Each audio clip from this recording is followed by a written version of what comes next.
Ladies and gentlemen, as we begin our services, if we can please kindly turn off all cell phones or electronic devices, or please place them on silent. Thank you.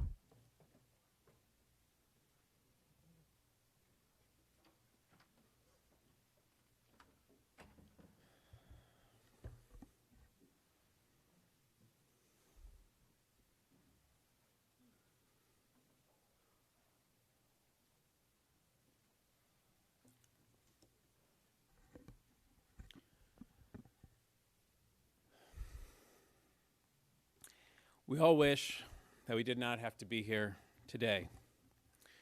Of course, it's sad when anyone passes away, but it's especially tragic when we lose someone as young, as vibrant, as passionate, as such a giver to his family and our community as Evan Zweben. Evan will be greatly missed by his family, by you, of course, Karen, his beloved wife and partner, Ryan and Marissa, his parents, Janet and Lee, sisters Sammy and Amy, and by all of you who have filled this room in person and even more on the live stream today, a testament to the impact that Evan has made over the course of his life. We're all deeply saddened by his loss. There is a verse that comes from the book of Job that we just said with the family after doing Kriya, after tearing their ribbon attached to their clothing. We make this tear as a symbol of the tear we feel in our hearts at this time of loss. And after we say this blessing and make the tear, we quote the book of Job. We say, Adonai natan v'Adonai lakach, yehi shem Adonai mevarach. The Lord gives, Lord takes away, but still we bless the name of the Lord. And commentaries wonder, why would we praise God at such a time of sorrow? And one commentator interprets this verse in a way that I think provides some perspective and a measure of comfort, even at this impossible moment. He says that the words Adonai Natan, the Lord gives, represent the moment of our birth, the beginning of life. And the words Adonai Lakach, the Lord takes away, represents the moment of our death, the very end of life.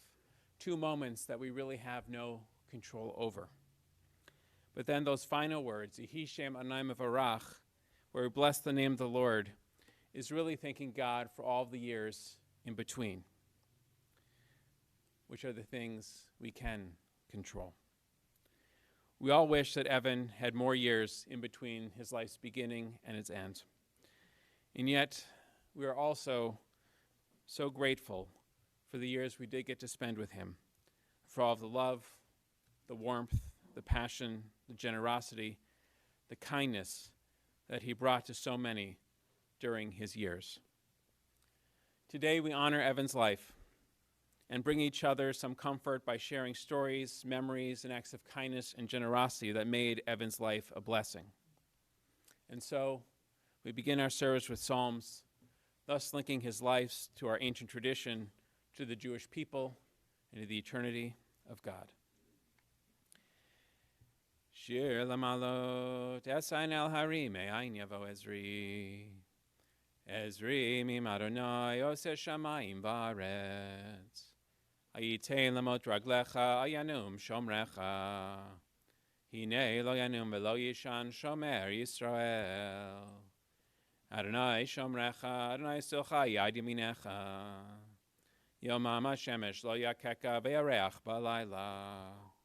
Adonai yishmorcha mikol ra, yishmor et nafshecha.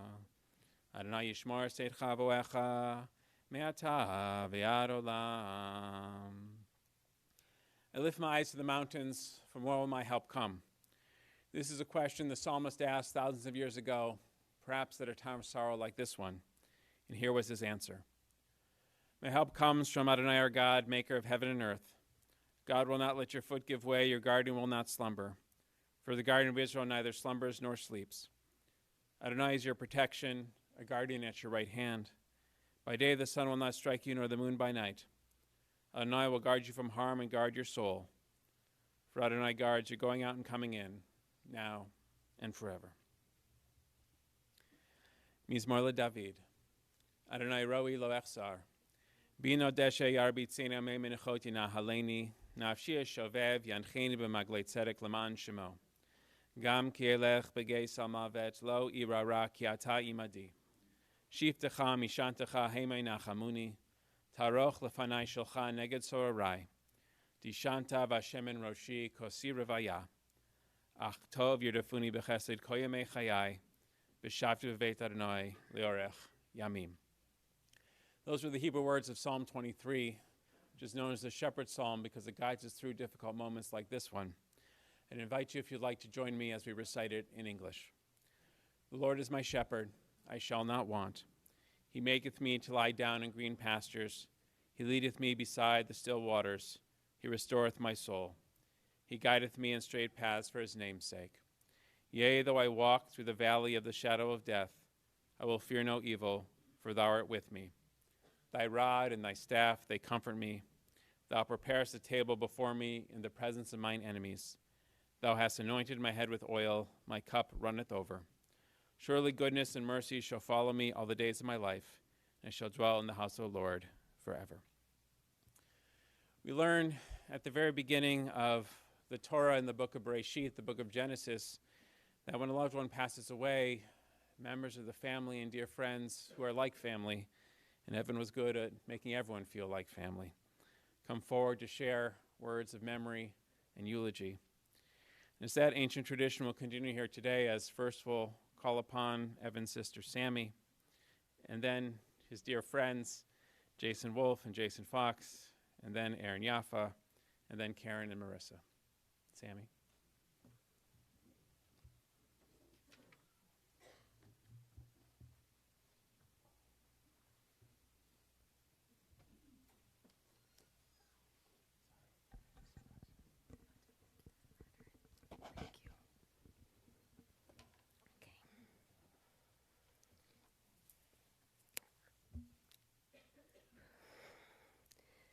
I want to start by saying my name is Sammy, and Evan was my big brother.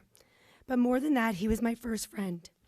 We were only 21 months apart, so there was never a time in my life that I didn't have him.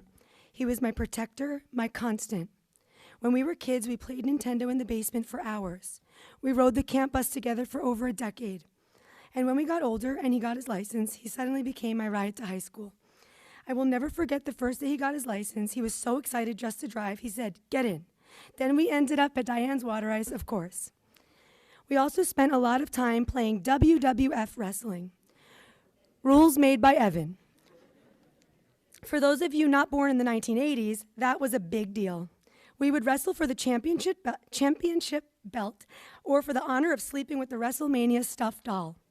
Now, just for the record, I was definitely stronger than him, and I had choreographed moves that I learned just from watching wrestling with him on TV, but somehow Evan would always win because he would talk his way into it relentlessly. And honestly, he usually had some good points. At some point, you just gave in to Evan because it was never worth arguing. That was Evan. He was obsessed with the New York Mets and had this hilarious, slightly gruff potty mouth. I mean, we were born in Queens, so it all tracks. Evan was so excited when he got into Towson University in Maryland, and in true Evan fashion, he immediately told me I had to go there too because the dance scene was incredible. I remember being surprised that he actually wanted me at the same school as him, but that was just who he was, always wanting to share the things he loved with the people he loved the most. I took the leap, auditioned, and made the team, and he was so proud. He was always proud of me. That same support carried into everything in my life, especially ZZ Dance. Evan helped us find the perfect space, poured everything he had into making it the best it could be. He cared so much and so deeply about getting it right, and because of that, he will forever be a part of that space and its legacy. But the most important thing about Evan was how much he loved. He was so happy with Karen, and he was so proud of his kids, Ryan and Marissa. I will never forget when Ryan was born on Black Friday. Evan came rolling him in to see us in the hospital, absolutely beaming. I remember looking at him and thinking, he is going to be the best dad. And that turned out to be the understatement of the century. He was the best dad. He loved them more than anything. He loved his family deeply, our parents, his in-laws, his children, and his wife. He cared for our grandparents with a tenderness and devotion that never went unnoticed. While they were still here, they were the center of his world, and even after they were gone, he spoke of them often, keeping their presence alive in the way he told stories and remembered them.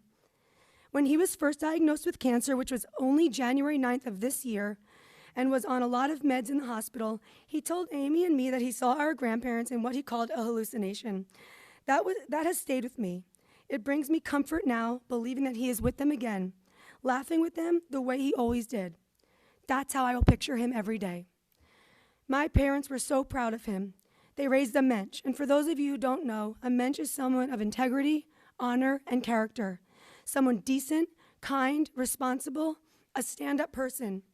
I received an unbelievable amount of texts and calls this week, saying he was the salt of the earth, a powerful light. That was Evan. He was also my champion.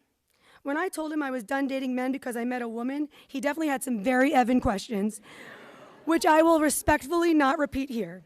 But after all of that, he said, rock on, called me a few of his favorite pet names, and then he said, I can't wait to meet Amy. And that was it. That was who he was. He showed up for the people he loved always. Evan would not want us to be sad, but this is devastating. Cancer took my brother, and he fought so hard.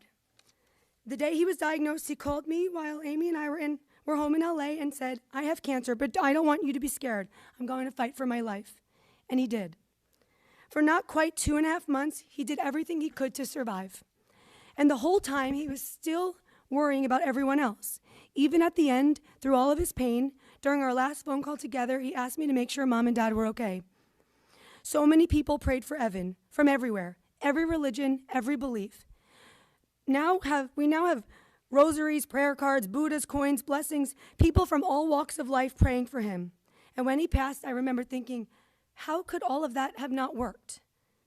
But then I realized it did work because he's at peace. It just wasn't the outcome we wanted. Every time the clock turns 11:11, Amy and I make a wish. It's just something we've always done. Our quiet little moment of hope. So when I heard that Evan was being moved from the ER up to the ICU to room 1111, I felt this overwhelming sense that it was a good sign. I held on to that. And then again, it wasn't the outcome we wanted or prayed for. But that room became a place where he was truly cared for. The nurses and doctors treated him with dignity and such compassion, guiding him through his final moments with so much grace. They didn't just take care of Evan, they took care of all of us. They supported Ryan and Marissa, they held space for our entire family, and on the worst day of our lives, they gave us a comfort I will never, ever forget. 11:11. Evan didn't suffer long, but it felt like forever to us. But it was only a couple of months. So I have to believe all of those prayers and wishes worked together to give him peace. On Evan's last day, we were all in his room. I was rubbing his arm, and I looked across the bed at Ryan. I told him I had the best big brother, and I told him he needs to continue being the best big brother to Marissa. Through our tears, Ryan said he was also the best dad. And he was right. He was both. He was, and now is, still our everything. Evan died in the same hospital system where Ryan and Marissa were born. And at those hospitals, when a baby is born, they play music. On Wednesday, it was Twinkle, Twinkle, Little Star. As Evan was literally passing on, a new life was entering this world. And I have to believe their souls crossed. And I believe that if that baby gets even a small piece of Evan, his humor, his kindness, his loyalty, his love, that baby is going to have an incredible life. We have the best family, and even though we are physically one person less today, I truly believe we have all gained a protector. Evan protected us in life, and now, free from pain, he will protect us in a different way. My parents were right with him till the end, and I realized that kind of love, that kind of devotion and presence, it says everything about who they are. They are extraordinary parents, extraordinary people, and that is exactly why Evan was the incredible man, husband, father, grandson, brother, nephew, cousin, and friend that he was. Lastly, on the morning before he passed, I saw a big, beautiful red cardinal from the window of our childhood home on Cardinal Lake Drive. It was just sitting there peacefully, and I swear it was looking at me. And I just knew that it would be the day that he would pass, and it was. So from now on, when any of you see a red cardinal, say hi and behave, because I think it's him, and I know he's watching out for all of us. Thank you.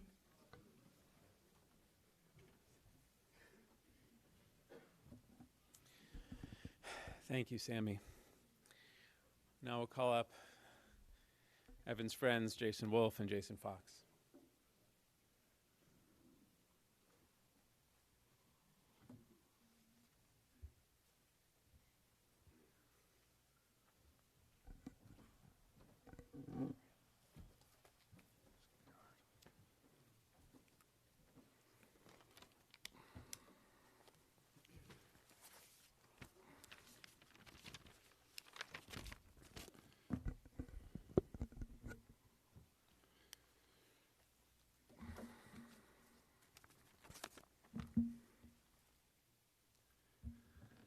The Zwebe.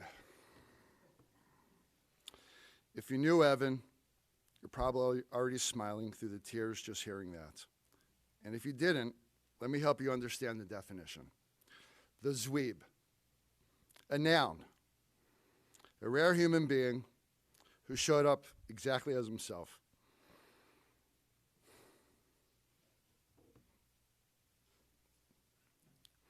Unfiltered, sarcastic at exactly the right or wrong time.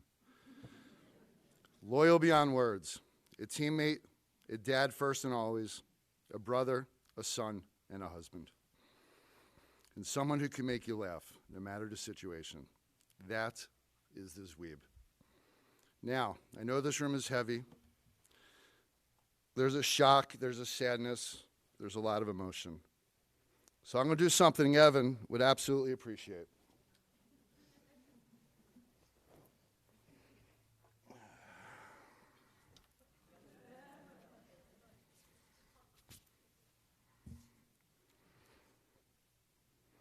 Yes, a Mets jersey in a room full of Phillies fans. And honestly, he's probably looking down right now saying, yo, dude, finally, you get it. Because Evan was a diehard Mets fan. Every year, this was the year of the Mets. Didn't matter what the standings said, this is the year. And somehow, we all believed him. Evan definitely knew his baseball. But unfortunately, the Mets have not won the World Series since 1986.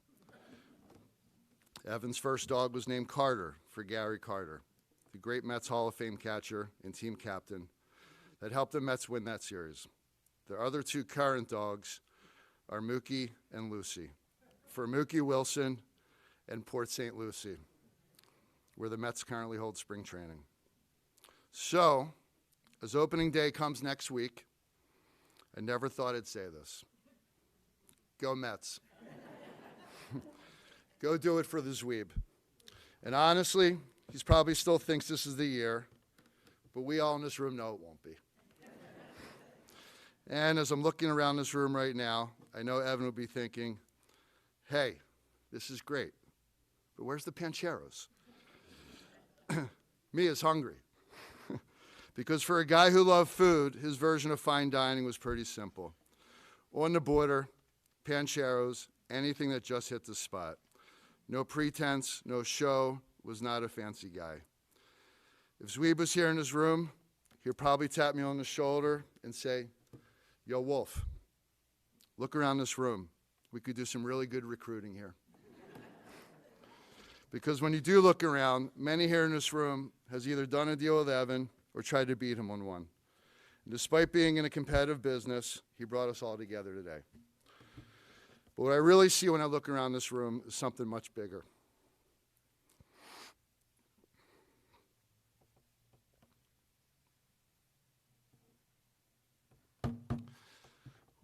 A full circle. Evan and I spent 10 years together at Collier's, the place where I began my career and Evan his. And so many of you here today were part of that chapter and still are. Not just colleagues, not just competitors, but part of something deeper, a brotherhood, a sisterhood. Then, 5 years ago, Evan joined me and the team at WCRE. And he didn't just join the team, he helped shape it. Especially in a post-COVID world when things are uncertain, Evan was one of our leaders. Someone people leaned on, someone the team trusted, someone they went to for guidance. And the best part, he was always available for the big things and the small things. Helping someone think through a deal or fixing the printer. The Zwebe was our strategist and our technician. Whatever it was, he showed up, no ego, no hesitation, just, I got it. And everyone in this room knows exactly what I'm talking about because that was the Zwebe. And if there's one thing the past few weeks have shown all of us, it's the impact Evan had on people. Not just professionally, but personally. From the very beginning of this ordeal, the outreach from our community was overwhelming. The texts, the calls, the check-ins, the meals, the food trains, the donations, the simple, what can I do to help? To everyone in this room, thank you. It meant more to Evan than you know, because Evan told me over and over again how much it meant to him and how he felt the love. Every message, every gesture, every act of support, he was truly grateful for all of you. I've been blessed for 54 years to have an older brother and mentor in my life. I never knew I would gain a little brother as well. There's something incredible about spending 22 years side by side with someone, doing deals, building a business, watching our kids grow up, sharing wins, losses, laughs, and some hard moments too. That kind of time, that kind of shared experience, it's invaluable.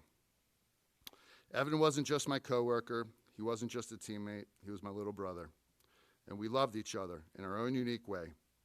We had a way about us. We could walk into any room, kick ass, take names, and at the same time, make people genuinely enjoy being around us and trusting us. That was just our thing. And it worked. We spoke the truth about everything, whether you liked what we said or not. But what made everything we had special was the loyalty and the history, the unspoken understanding that no matter what, we had each other's back, always. And I'm going to miss that. I'm going to miss him, my brother. And if you can hear me, Zweben, which I know you can, thank you. And the other thing about Evan, he had a memory like a steel trap. He remembered everything, every deal, every conversation, every moment, every line from years ago. He held on to it all. But above everything, Evan was a dad and husband first. Marissa, Ryan, Karen, you are his world. Now it's clear to everyone who knew him. He was prepared for the fight of his life so he can continue never missing a moment. I am so sorry he's not physically present to watch all of your future successes and moments, big and small. But I know we will continue to feel his presence in new and constant ways.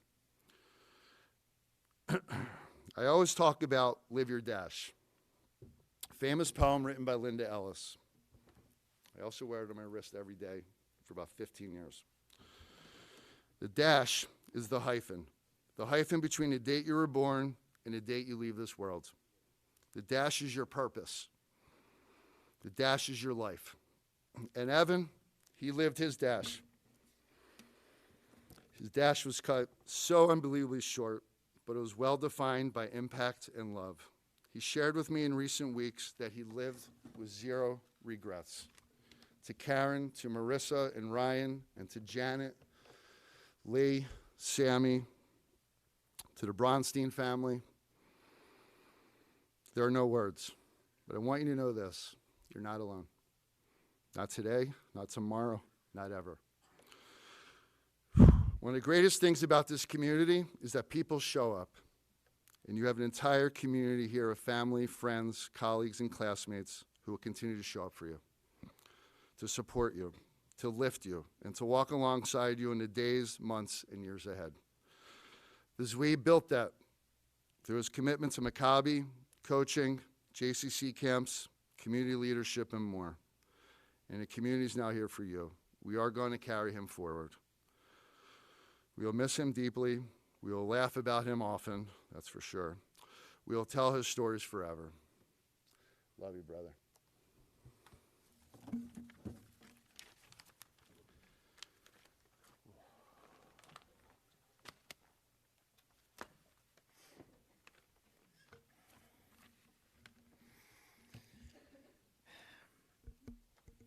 I swear I really did have a whole shirt, tie picked out, but I heard Evan in the back of my head say, "Put that bull away. You know what to wear." So I heard you, bud. It was 2007. I had just graduated from Syracuse University when my neighbor, Jason Wolf, suggested I consider joining his real estate team at Colliers. I called my good buddy Ian Richmond, who also worked there, and asked what he thought. He didn't hesitate. "Oh, dude, you'll love it. Wolf's a rock star. You'll have plenty to work on, and you'll get to shadow and work with Zweben. You know Zweben, right?" I knew of Evan, but mostly through his sister, Sammy, who was a few years older than me in high school and was just an incredible person. Ian was sure I'd love Evan, and if he was Sammy's brother, I figured I would too. I'll never forget my first step into the office. Before I even had a chance to introduce myself, I heard Evan's booming voice. "Hey, handsome, we don't make money just based on looks around here. We're actually going to need to get some work done. So do you know how to read an office lease? I stopped in my tracks. In one breath, this guy had complimented me, busted my chops, tested me, and put me on the spot. I don't think I got one word in that day, but that was Evan. And from that very moment, he became one of my closest, most trusted friends, my mentor, and the big brother I never had. One of the things I appreciated most about Evan was that he was always unapologetically himself. Sure, he could be obnoxious and inappropriate at times. He'd go out of his way to embarrass me in public with his loud voice and hilarious antics, his photoshopping skills on the computer, and his endless jokes. When God made Evan, he definitely ran out of filters that day. But if you were lucky enough to be in his inner circle, you knew it all came from a place of love. He had a special way of making the world feel lighter and brighter. I'd shadow him on tours and sit in on business calls. And this was before iPhones. I think I had a BlackBerry or a flip phone, so there were no distractions. You had no choice but to pay attention. I'd sit there taking pages of handwritten notes, trying to capture everything he said. And if you know Zweben, that's a heck of a lot of words to write down. And one time after a call, I had 7 pages of scribbles, and he asked me why the heck I wrote all that down. And I just said it all sounded important. And that was Evan. He never ran out of things to say, and he had this incredible ability to keep you completely engaged with his stories, his energy, and his one-of-one presence and personality. Most people wear a lot of different hats, and Evan only wore one. He was just completely authentically himself all the time. He made work fun. Being around him was like a crash course, not just in commercial real estate, but in life. He always told me commercial real estate isn't rocket science, it's a relationship business, and he was a master at it. On top of being a math whiz, he simply understood people, and he knew how to bring every piece of a deal together. Spending time with Evan was like being at recess in elementary school 24/7. Nothing was ever too serious. We worked together, we coached baseball together, he stood next to me in my wedding. No matter the situation, there's always a joke, always something to laugh about. But at the same time, he always had a thoughtful, calculated solution when it really mattered. When Ryan and Marissa came into the world, I used to give him a hard time because he couldn't just drop everything and go do the random, ridiculous things we used to do, like play Guitar Hero at Best Buy in our suits on a lunch break, seeing who could eat the most burritos at Pancheros in one sitting, or calling the play-by-play together during a Mets game with the TV on mute. He loved Karen, and he loved his family deeply. He'd play their wedding song, Aerosmith's I Don't Want to Miss a Thing, over and over in the car, screaming it at the top of his lungs in his best Steven Tyler impression, which, for the record, was terrible. Entertaining, of course, because it was Evan, but it was terrible. Evan also had a guy for everything, a moving guy, a contractor, a flooring guy, a lighting guy, a lending guy, a title guy, but definitely not an IT guy, because he was the IT guy. He knew everything about computers, phones, connections, you name it. He was always helping people. He lived and breathed the Mets, but even more than that, he lived and breathed for his family. When I look back at our text messages over the years, they're filled with all the things you'd expect. Complaining about the Mets, me begging to come over and hit in his backyard batting cage, or see the dogs, asking him random tech questions or getting advice about work. But what stands out the most is how proud he was of Marissa and Ryan, their success in school, sports, their lives. He lit up talking about them. The greatest thing he ever did was marry CZ and become a father. I'll miss his big hugs. When he hugged you, you really felt it. The way he'd yell, "Foxy!" at the top of his lungs whenever I'd see him. His larger-than-life presence. If I had to describe Evan, the closest thing I can get is one of those oversized exclamation points in my son's graphic novels, because that was Evan, a living superhero who leapt right off the page.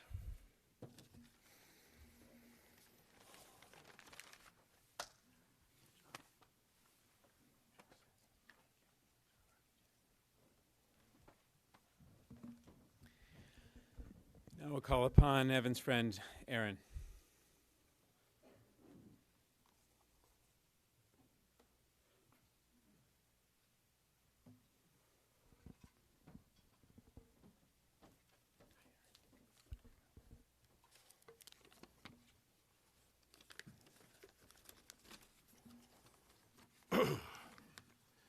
When Karen asked me if I wanted to speak about Evan, I had 2 immediate and conflicting reactions. On a good day, public speaking is my kryptonite, and how can I not do this for Evan? The first story that immediately comes to mind took place 16 years ago and it was just vintage Zwebe. At my rehearsal dinner, my now wife had 10 people getting up to say nice things about her. And I think there was only my best man who had planned a speech. My sister walks over to Evan and says, "You need to go up there and say something because it looks so lopsided." Evan's response, "No problem." With zero preparation, Evan gets up there and has everyone hysterically laughing. He proceeded to tell everyone that this upcoming nuptials were based on a complete lie. I forgot that I had told him that I met Lindsay on the train, while in fact it was on J-Date. At the same event, sound for the video montage wasn't working.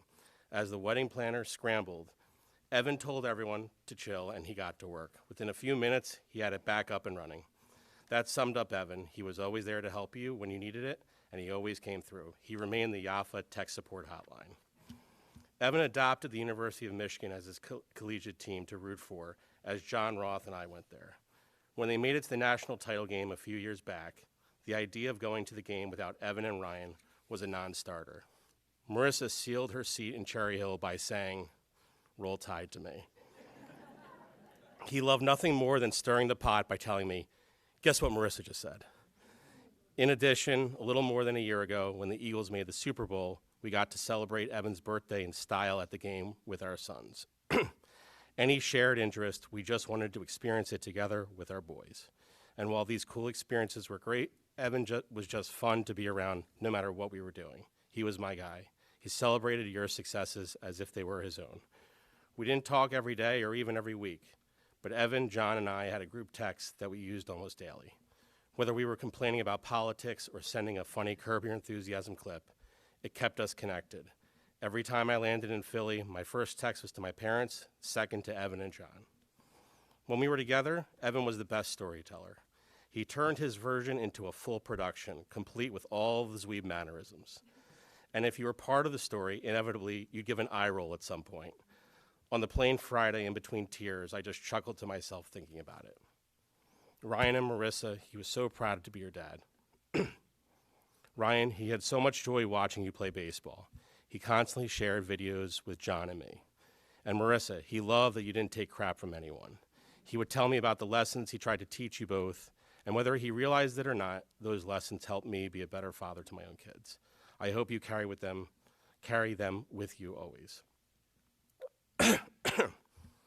Over the last 2.5 months, this went from a virus he picked up from drinking the water in Mexico to everyone's worst nightmare.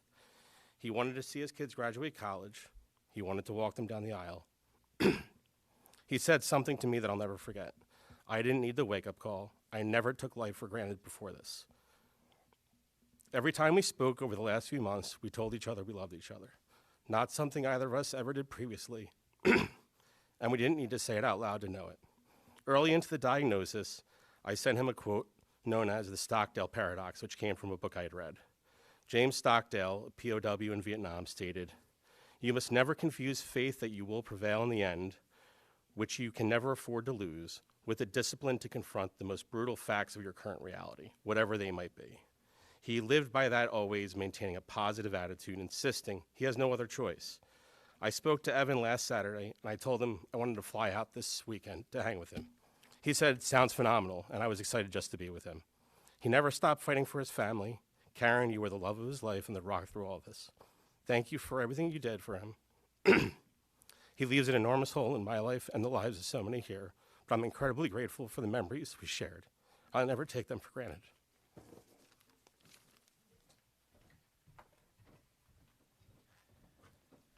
Thank you, Aaron.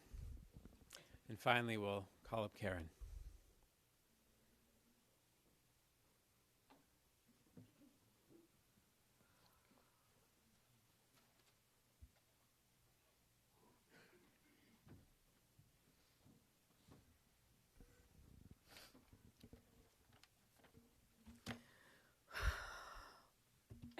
It's just so overwhelming to look around and see how many people are here, but I know he would appreciate it. And everyone who spoke before me, all those words, I mean, you all had him perfectly depicted, and I hope I can say a couple more things about him, but I really, truly am overwhelmed by the outpouring of love and support that our family has received during his illness and since his passing. To know Evan really, truly was to love him. I used to joke with him that it was just beyond annoying how much everyone liked him. Just so annoying. I've known him since we were 10 years old, and in those 35 years, I have yet to meet a single person that had a bad word to say about him. Evan's personality, as many others have said, was just larger than life. He had a presence about him, and when he entered a room, you felt it. When he talked to you, you could tell he genuinely cared about what you had to say, no matter what the topic was. I had the honor to spend the last 20 years of my life with Evan by my side. He loved me on my best days and my worst days, absolutely and unconditionally. I never spent a single day wondering how he felt about me because he always made sure to tell me. Just when I thought I couldn't love him more, we had Ryan and then Marissa. Watching him become a father to our children was one of the greatest joys of my life. I'm sure if you've spent any time with Evan, you heard a lot about both Ryan and Marissa. He was such a present and supportive father and was endlessly proud of them. One thing that comforts me is the fact that they share so many of his amazing qualities and that he will live on through them. We truly were partners in life. We shared in each other's successes and setbacks, and we supported each other every single step of the way, professionally and personally. I was fortunate enough to have become a late-in-life stay-at-home mom, and that was a role that I really cherished over the last few years as the kids were in high school. This allowed me to be fully present for Evan and for the kids. I'm so grateful for that time. That time also allowed me to be there during Evan's illness to take care of him. When you promise to love someone in sickness and in health, you really never stop to think about what that means. As difficult as it was truly my honor as his wife and his best friend to care for him and be by his side until the end. I will love and miss Evan every day, all the rest of the days of my life. And he will always be a presence in our lives, and we will never forget him. Thank you, everyone, for being here. It truly means the world to us. Thank you.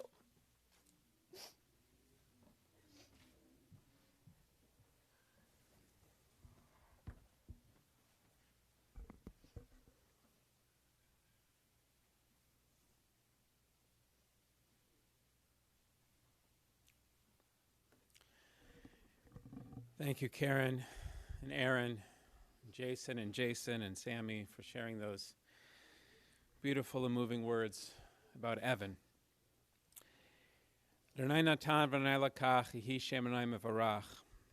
Lord gives, Lord takes away, and still we thank God for all the years in between. The dash, as Jason quoted from that poem. We know and we've heard how much Evan accomplished in his life and how many people he touched over the course of his all too short 45 years. Just like to add a little perspective on what we already heard and what we know. Evan was born in New York. He moved to Cherry Hill, and as we heard and we know, he was a passionate Mets fan. Now, personally, as someone who has stayed a Minnesota sports fan in Phillies country, I can appreciate how hard that is around here, and even more so for the Mets. No one cares about the Twins. But the truth is, as much as we know that baseball was a lifelong passion for Evan, which he passed along to you, Ryan, Karen, when we met, you remarked that Evan once told you that though Ryan thought Evan was teaching him about baseball, Evan was actually teaching him about life. And that really struck me. From baseball, we learn patience, attention to detail, seeing the bigger picture, working with a team, with others, seizing the moment, and even not taking yourself too seriously. And these are all things that helps one succeed not only in baseball, but in life. Evan certainly understood this, as these traits guided him throughout his life. Janet, you shared how Evan was always there for you and for Lee and for everyone. He was such an incredible son. He was everyone's go-to person for tech support, for fixing things around the house, ordering things online, just about anything else. Lee, you said that Evan was your go-to guy for password and app problems on your phone. You might not ever be able to sign into anything again. He was such a devoted and caring son who would do anything for you both, as well as for you, Sammy, as we heard in your remarks about your special relationship with your brother. And the way Evan looked out for you and took care of you throughout his life, and of course for Karen, Ryan, and Marissa. And Karen, as you said, you and Evan met when you were 10 years old, and when we met, you showed me the picture of you and Evan dancing at your bat mitzvah at the mansion, the same place you were married about 13 years after that. You reconnected after college, and you said that was it. It was the easiest relationship you ever had. You started dating seriously in June and were married the following August. And you know, when a couple stands together in the chuppah to be married, we recite for them Sheva Brachot, 7 blessings of joy. And in 2 of those blessings, we pray that the couple become Re'im Ahuvim, beloved companions. Karen, you and Evan were partners in raising Ryan and Marissa, in building a home and a life together, and doing everything together for 19 years. That blessing that was recited under your chuppah was certainly fulfilled. As we know, Ryan came along and then Marissa, and we heard about the close and loving relationships that you had with your dad.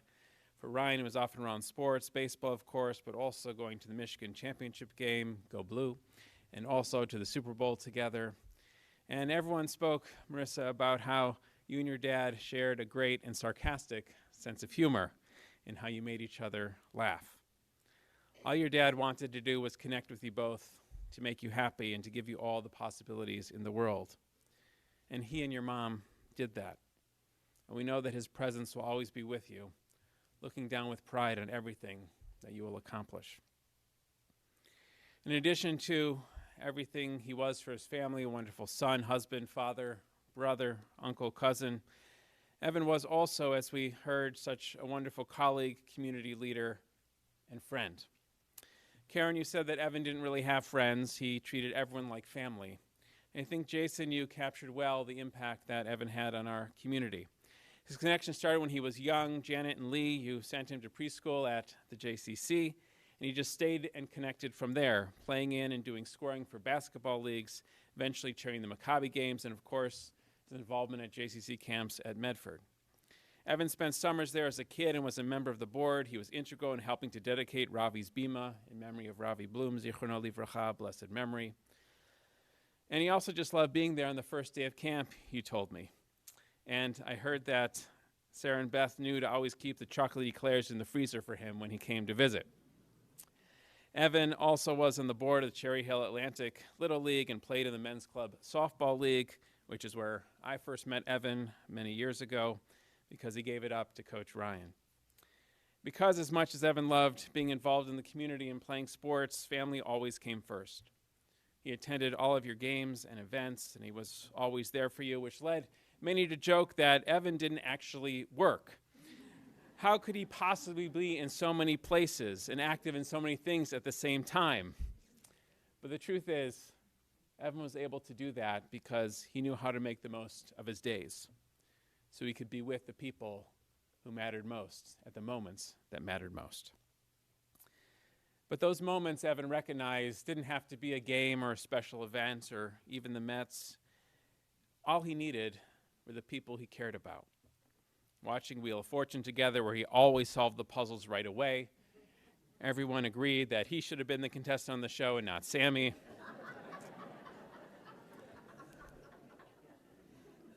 I hear he would have won. And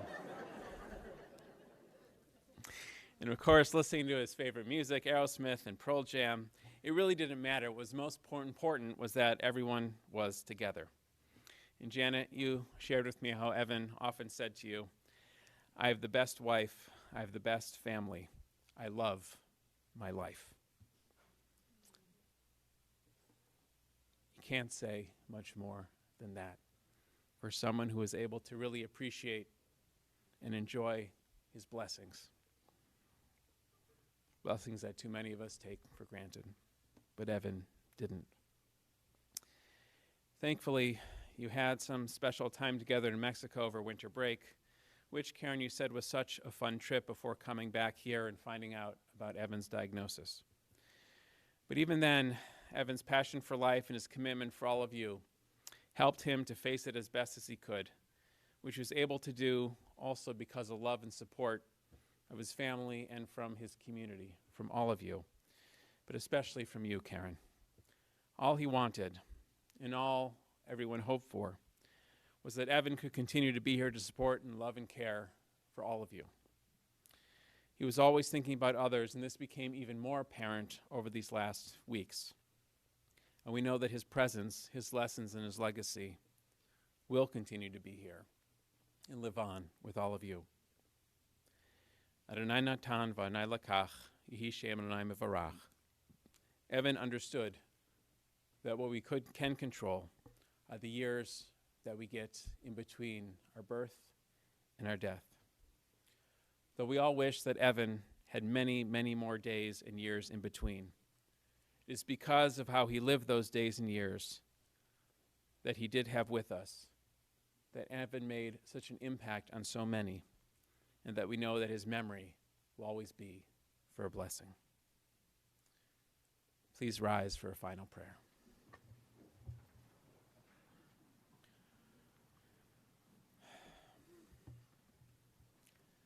El Malirachamim Shochein Bamromim Hamsei Menucha Nechona Tachat Kanfei Hashchina B'malot Kedushim Otorim Kizohar Rakia Masirim Nishmat Eliyahu ben Leibel Shalach Lo Lamo B'Gan Eden Te Menuchato Ana Bal Harachamim Hasirehu B'Sechler Fechel Olamim Utzror b'tzrachim anishmato, Adonai unachlato, v'yanuch b'shalom mishkavo, v'nomar, Amen. Exalted, compassionate God, grant infinite rest in your sheltering presence among the holy and the pure, to the soul of Evan Zweben, who has gone to his eternal home. Merciful one, we ask our loved one find perfect peace in your eternal embrace. May his soul be bound up in the bond of life. May he rest in peace. And let us say, Amen. You may be seated. From here, we'll head to Crescent Memorial Park for the burial. And after that, the family will be sitting Shiva at Janet and Lee's home, 1938 Cardinal Lake Drive. Excuse me, that's correct. 1932 Cardinal Lake Drive in Woodcrest, after the service, and also tomorrow, Monday, between 4 and 8 p.m.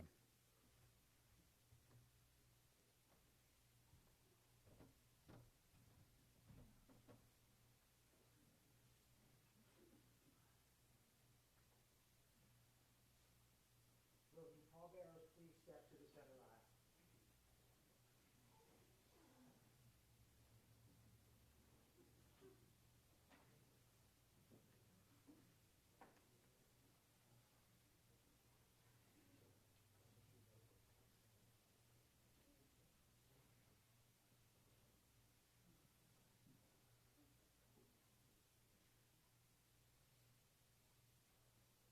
And the last, if we can rise once more, please.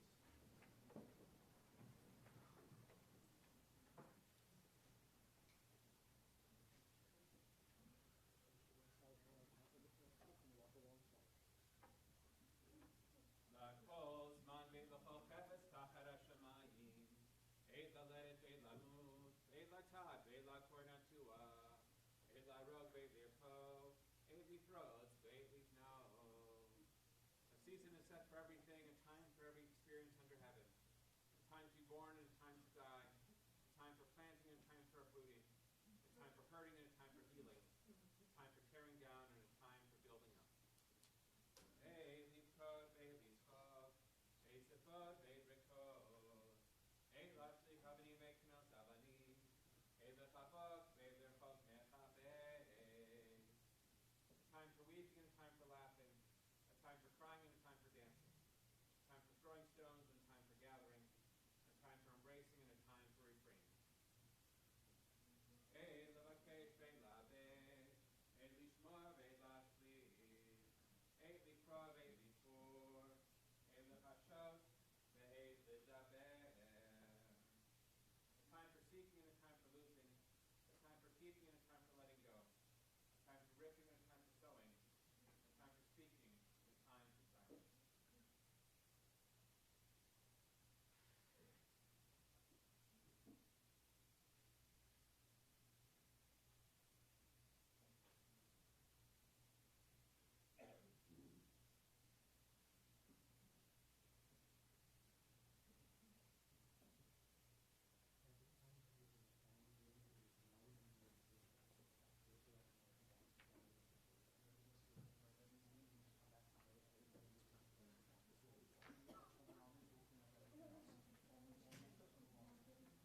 seated, please.